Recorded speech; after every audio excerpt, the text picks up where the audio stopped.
Bawang merah dan bawang putih. Pada zaman dahulu kala, di sebuah desa yang subur, tinggallah seorang pedagang kaya bersama anak perempuannya yang bernama Bawang Putih. Istri pedagang ini sudah lama meninggal dunia.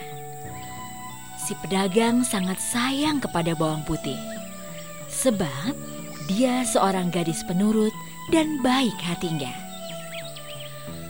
Suatu hari setelah si pedagang pulang dari bepergian, dia membawa seorang ibu dengan anak gadisnya. Si saudagar hendak menikahi ibu ini. Maka Bawang Putih pun memiliki ibu tiri dan kakak tiri yang bernama Bawang Merah. Saat ayahnya pergi berdagang, maka ibu tiri dan Bawang Merah akan menyuruh-nyuruh Bawang Putih, layaknya seorang pembantu. Bawang Putih melakukan semua pekerjaan yang disuruh ibu tirinya, dari membersihkan rumah, memasak, mencuci baju, atau mencari kayu bakar. Jika pekerjaan Bawang Putih tidak beres, ibu tirinya akan menghukumnya dengan tidak memberinya makan. Setiap pagi akan terdengar teriakan ibu tiri dan Bawang Merah bergantian. Hei, Bawang Putih, cuci bajuku! Belum selesai mencuci baju, Bawang Putih sudah dipanggil ibu tirinya. Bawang Putih, siapkan sarapan. Kami sudah lapar. Baik, Bu. Karena Bawang Putih sering bekerja dan dihukum, tubuh Bawang Putih jadi kian kurus. Suatu hari ayah Bawang Putih pulang ke rumah dan jatuh sakit. Sakitnya sangat parah. Bawang Putih sangat sedih karenanya. Dia tidak pernah meninggalkan ayahnya sendiri. Namun apa daya, Tuhan berkata lain. Ayah Bawang Putih pun meninggal dunia. Ayah, jangan tinggalkan Bawang Putih. Ayah. Bawang Putih menangis sedih. Ibu tiri dan Bawang Merah justru kegirangan karena rumah dan harta ayah Bawang Putih menjadi milik mereka. Lihat Bawang Merah, akhirnya dia meninggal juga. Iya, Bu, kita akan kaya. Kehidupan Bawang Putih menjadi semakin sengsara setelah ayahnya meninggal. Tidak ada lagi ayah yang menyayanginya dan menghiburnya. Ibu tiri dan Bawang Merah semakin menyiksanya. Bawang Putih mencoba terus bersabar, meski kadang-kadang dia sering menangis di malam hari. Ya Tuhan, tolonglah aku. Kenapa mereka selalu jahat kepadaku? Suatu hari, Bawang Putih pergi ke sungai hendak mencuci baju. Dia masih mengantuk dan lapar. Tubuhnya lemas. Saat mencuci, Bawang Putih tidak sadar jika selendang kesayangan ibu tirinya hanyut. Ketika Bawang Putih memasukkan cucian ke dalam keranjang, dia terkejut karena selendang ibu tirinya tidak ada. Hah?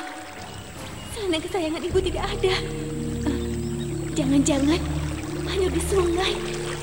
Aduh, bagaimana ini? Aku tidak berani pulang. Ibu pasti akan memukulku habis-habisan. Akhirnya Bawang Putih pun pergi menyusuri sungai untuk mencari selendang ibu tirinya. Di tengah jalan, dia bertemu dengan seorang petani yang sedang memandikan sapinya. Paman, apakah Paman melihat selendang berwarna merah hanyut di sungai? Petani itu mengangguk dan menjawab. Selendang merah? Oh iya, Paman melihatnya. Sepertinya selendang itu diambil nenek tua yang sedang mencuci pakaian tadi. Rumah nenek tua itu ada di atas gunung. Bawang Putih pun segera pergi menaiki gunung. Di sana, dia menemukan sebuah rumah kayu. Bawang Putih mengetuk pintu rumah itu. Permisi, Nek. Apakah nenek menemukan selendang merah milik ibuku? Kemudian nenek tua keluar dari dalam rumah dan menyapa Bawang Putih. Ada cucu datang. Ayo masuk. Siapa namamu, Cuk? Aku Bawang Putih, Nek. Nenek tua itu akan memberikan selendang merah dengan satu syarat. Bawang Putih harus membantunya terlebih dahulu. Bawang Putih bersedia.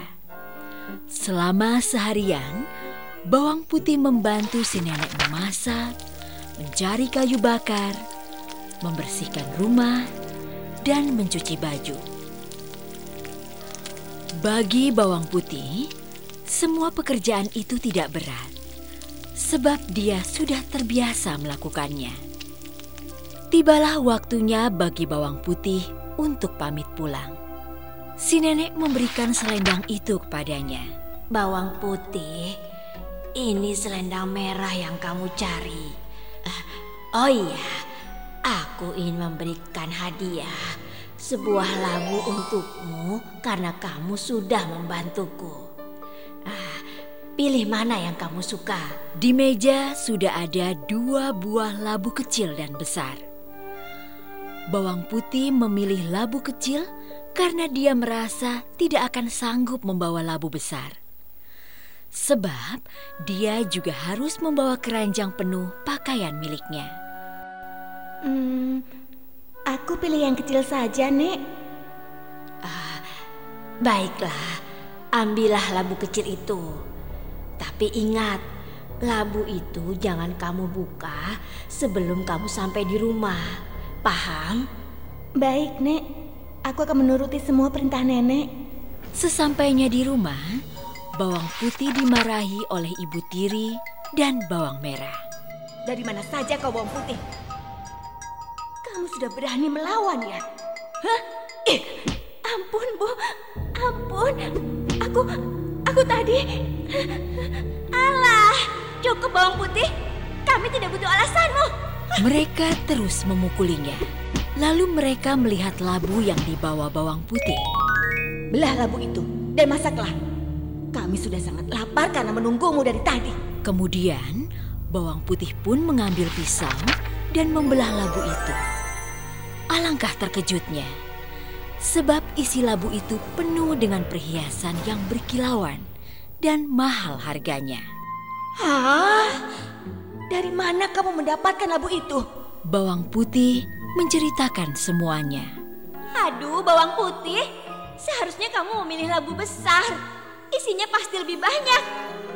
Dasar. Mendengar kata-kata Bawang Merah, si Ibu Tiri akhirnya mendapat ide. Sepertinya aku punya ide. Keesokan harinya, Ibu Tiri dan Bawang Merah pergi ke sungai. Mereka sengaja menghanyutkan selendang merah. Diam-diam, mereka mengikuti arah selendang itu hanyut. Benar saja, selendang itu kembali dipungut oleh nenek tua itu. Ibu Tiri dan Bawang Merah segera mengikuti nenek tua yang berjalan naik gunung.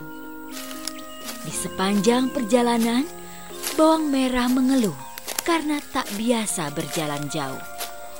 Aduh, aku capek sekali, Bu. Kita pulang saja yuk. Bawang Merah, sabar.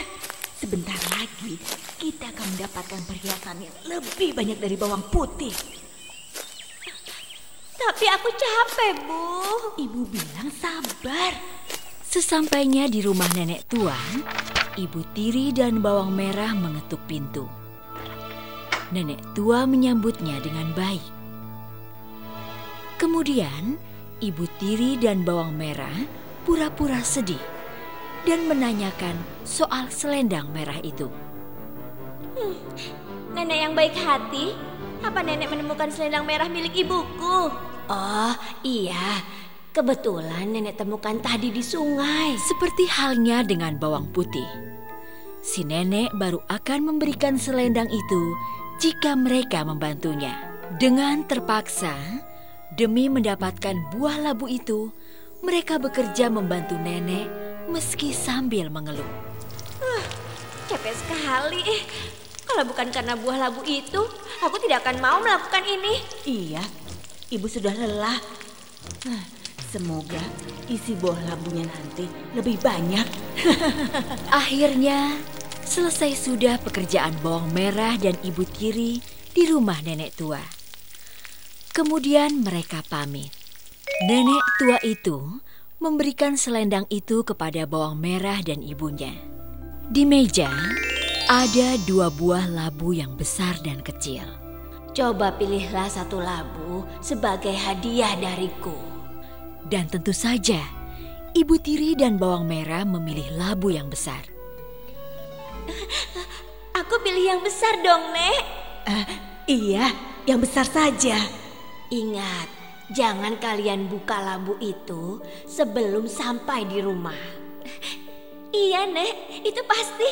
Kami pulang dulu ya, Nek. Bawang merah dan ibunya tidak menuruti anjuran si nenek.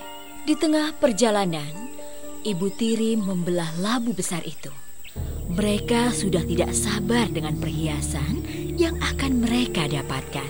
Bu, ayo kita buka sekarang saja buah labu ini. Nenek tua kan tidak tahu. Iya, ayo kita buka. Ibu juga penasaran. Namun alangkah terkejutnya mereka. Sebab isi labu itu adalah binatang-binatang berbisa. Seperti ular, kalajengking, laba-laba, dan kelabang. Segera saja mereka digigit ular. Apa ini? Wah, mana perhiasannya?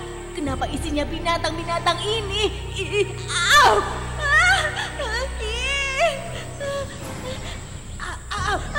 Aduh, ibu, aduh.